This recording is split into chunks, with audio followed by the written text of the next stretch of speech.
कांग्रेस रुकन असेंबली अमीन पटेल ने भी वज़ीर आला देवेंद्र फडणवीस से मुलाकात की। बाद में मीडिया से बात करते हुए अमीन पटेल ने कहा कि ईद उल अजहा हर साल की तरह इस साल भी मनाई जाएगी। उन्होंने कहा कि जो मसाइल थे उसे वज़ीर आला के सामने रखा गया। उन्होंने हुकूमत से हर ताउन मिलने की उम्मीद जाहिर की।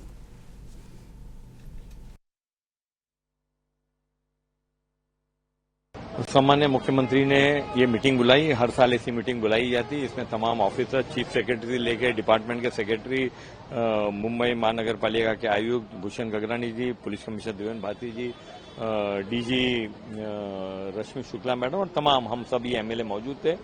आज सुबह इससे पहले इस मीटिंग में आने से पहले हमने देवनार का दौरा किया था। वर्षा गायकवाड़ मैडम थी, असलम शेख थे, ज्योति गायकवाड़ थी, मैं खुद था। वहां के व्यापारियों से हम मिले, वहां के खरीदारों से मिले।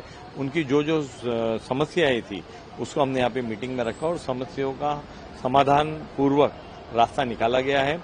और हमें बेहद खुशी है कि ईद हर तरह से जिस तरह से मनाई जाती थी इस साल भी मनाई जा रही है। गवर्नमेंट का, ऑफिसर्स का पूरा सपोर्ट और सहयोग हमको मिलेगा, ऐसी हमको पूरी उम्मीद है।